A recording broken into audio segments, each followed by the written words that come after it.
Sir Alan. It occurred to me that the Patriot movement and the 9/11 Truth movement, why that's allowed to continue and not being suppressed as much on the internet is that I think it's part of the Hegelian dialectic in that they're expecting that sort of a response. And I'd like to know your thoughts on that and what the end result would be if the truth coming out is the antithesis. What's the synthesis in that case? Mm-hmm. Well, I'll tell you, in the Toronto Star, about 7 years ago, there was a half-page devoted to intelligence in the Americas with the CIA and the various groups that they have in the Americas working at one time against communism. And they said that in there that in the 1950s and 60s, the CIA set up many Patriot shortwave radio stations under the guise of Christian groups that would front for them by giving out counter-propaganda against the communist propaganda coming out from Russia and within the United States. And to be honest with you, they've never really let go of a lot of these radio networks because they were tremendously helpful for the intelligence agencies. And we know that, they used religion when the U.S. was a very religious country.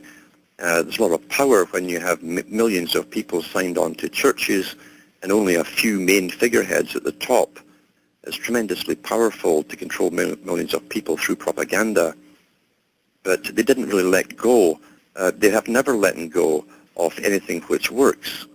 They simply changed the format. Now, in Britain, the BBC did a documentary special on some of the Patriot groups back in the 1970s, and also some of the supposed white supremacist groups. And there's a 1.5 to 2 hour documentary special, and they showed you 3 main city offices or blocks where white supremacist groups were meeting under the guise of patriotism, and they raided them. And in one particular hall, they caught over 200 people who were inside, many of them dressed in Nazi gear. It's so ridiculous, really.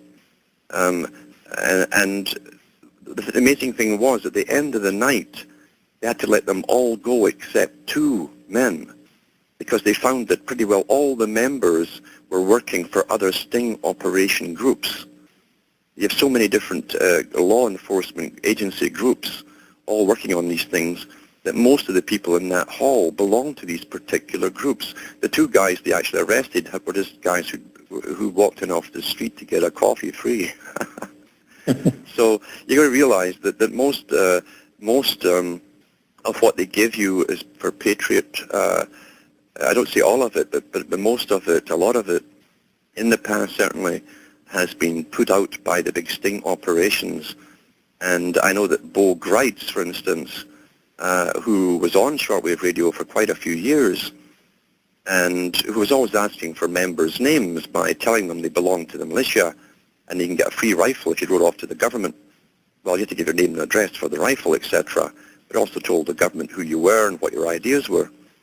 And after 9/11, Bo Greitz had been off the shortwave radio for only 2 or 3 months after a fake suicide, supposedly. And there he was on the congressional steps on television, being asked who he thought did the 9/11 job. And he said it's probably those paranoid black helicopter seeing, shortwave radio listening patriot types that caused this to happen. These were his very words. So that man was a shill the whole time he was there. There's other shills out there as well, and they've been doing the rounds for years. So you have to be very, very careful. Now, I do know, too, that in the long-term scenarios, the Department of Defense for Britain and NATO, now, the U.S. is part of a NATO country, they are a NATO country, they foresee riots, etc., for the next 30 years as they bring down the standards of living and take away all the old rights that people thought they had. They expect most of them will happen in the Americas, and they'll have to cause something within patriot groups to get the ball rolling, not to get something started so they can point to the general sheep and say, look, there are crazy people living amongst you. We can't let it go on. We've got to keep you safe. And I did notice that after the Oklahoma City bombing, there was an immediate same video sequence they showed all over the world at the same time as soon as that building blew up. And it was of guys in mixed camo gear going through a forest. And they said, these are the paranoid patriot types. That's what they kept showing after the Oklahoma City bombing. Every country had that clip at the same time, meaning they were given it to show, because they wanted to blame militia types at that time, and then use them as an example for bringing in martial law. We've got to remember that Bill Clinton tried to pass, this is before 9/11, Bill Clinton tried to pass through an omnibus crime bill, which was also an anti-terrorism bill, and it wouldn't wash at the time. And it was that very weekend when it was turned down, up went the Oklahoma City Center, blew up, and it was passed on the Monday unanimously because that explosion happened, and they wanted to blame the militias for causing it at that time. So if they can't get what they want, they'll make the incident happen to cause it, because they must convince the majority of the sheeple you're not safe within your own country, there are crazy people living amongst you, and we've got to take your rights away to protect you. So the synthesis will be, of course, when certain groups do spring up out of nowhere and start real problems. But believe you me, it's all worked out in advance at the top. In fact, the leaders at the top of the militias, I'm sure, will be in cahoots with the CIA and the Pentagon. Does that answer you? Yes, thank you very much. Okay. Yeah, we live in a dangerous world. We're always given our leaders. These think tanks will take a problem or something they want to bring into being in the future. They go over all possible reactions to that thing being introduced, and they will actually train people in advance before they've even started the ball rolling. They'll train people to take over and be leaders maybe 5-10 years down the road, and then give them to you. And the best way to give you a leader is to give them a build-up in the press as being put in prison for standing up for someone's rights or their own or something. This is a standard ploy they even use in movies, these types of movies. Just put them in prison. The people will automatically back them up. They won't question them any further, and they become a hero and a leader. So we've got to be very, very careful of people advocating violence. They want violence. There's no doubt about that. But they'll want it at a specific time, and no doubt it'll happen when they want it, and they'll have it all planned out. You can't take on organized military in communication with each other and the whole of the United Nations. You cannot take them on with disorganized bands of people. So we've got to head this off at the pass and find out another way of coming at this and diverting it. We can't follow the traditional methods. They're too good at it, and they've been at it for centuries. These are old formulas. Now I have Gary in Tennessee there. Are you there, Gary? Hello? Hello? Hello? I'm here. Yes. I'm sitting here, I'm 65 years old, and I'm sitting here and kind of watching it like it's kind of like a giant anthill. They got the worker ants, and they have the guard ants, and they have those attending the queen, and they have the queen ant.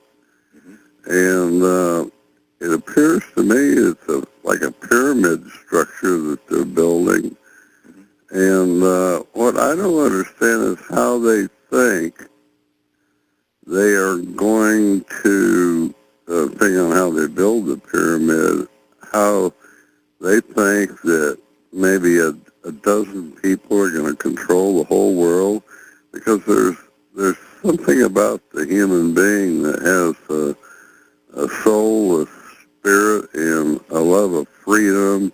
Yep. And they try to control that, and I think what will happen is that the masses will just rise up and eliminate the whole damn bunch of them.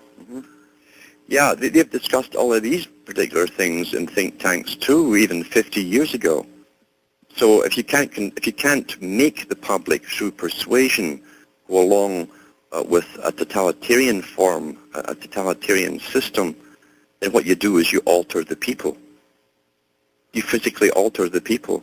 And that's what the race towards genetic engineering has been all about. Well, that was the other question I was going to bring up, was that they're either going to have to keep us sedated, or they're going to have to alter the genes, or they're going to have to do something like that, because, I don't know, they got an awful big guy they're working against, and that's called God. And I don't think they're going to win. Well, the thing is, you see, God helps those that help themselves, and you will have to admit that a lot of people have already succumbed to the propaganda alone, just the propaganda, the incredible indoctrination they've had towards nothing but pleasure, pleasure, pleasure, and avoid pain by all costs. And they're already chipping youngsters for nightclubs now. They're putting chips in their arms right now, making them very trendy, giving it snob appeal. You get silver, platinum, gold, all that kind of stuff. And eventually, if you can make society unpleasant enough, you can convince them to take a chip which will take away all their worries. And that will be promoted. Hang on, and I'll be back after the following messages. Alan Watt back with Cutting Through the Matrix in the last few minutes to go. And I think, do we still have the caller on the line? I'm still here. Yes, I'd like to just mention that it's an interesting topic, because in ancient times they used to say that the fate of God was tied up with the fate of man, meaning that man was given free will. And of course all holy books across the planet always have a scenario, a time ending where people make choices, the final, ultimate choices that end an age and bring in a different period or a new thing, a new being even. And many say that we're at that time right now. You're right with the whole picture of the ant hill or the beehive is very similar. An ant is only a wingless bee, you understand. And the ants, even in the occult, are used as those who come in after the bees have done all the work, and the ants will clear out all the honey. These are all symbols that they use in the mystery religion that uses nature in a perfect way to describe their agenda. But the worker bees are very similar. We have the queen at the top, of course, and then we have the little drones, the priests around her, and they make the royal jelly. And depending on the food they give you, that's a very important point. You will either be part of the upper priesthood, or else you'll be a worker bee. So the food itself alters what happens to the bee. They've done the same with modifying our food as well. They're using the same scenario by altering all the foods that we are allowed to eat. And this was done in secrecy. I mean, the Canadian government, for instance, agreed to let Monsanto and other big organizations, they signed secret agreements with them to test modified food on the public of Canada without the consent or knowledge of the public of Canada for 10 years. And it wasn't until it broke out of Britain, that particular part of the news, that we found out we were the guinea pigs. And I'll tell you, people are being dumbed down incredibly. And part of it, I'm sure, the types of foods we're eating. You don't bring in scientists and pay them millions of dollars each per year to make a potato. What they've done with all these very careful genetic selections and recombining of genes from different species even into vegetables, etc., is to produce certain enzymes and perhaps even toxins that will affect the human body, something they had discussed in the days of Aldous Huxley, and now it's actually here. We're under war right now, and to have a sentient people who can fight back and be aware of what's happening to them, you need a healthy population. We're not healthy anymore, as I'm sure you notice. Well, I'm quite sure that mankind's going to undergo and is undergoing some terrible times, but I just can't help. I have to hang on to the belief myself that there's that little spark of goodness in people that is going to rise to the top eventually and prevail eventually. Yeah, that's our survival mechanism.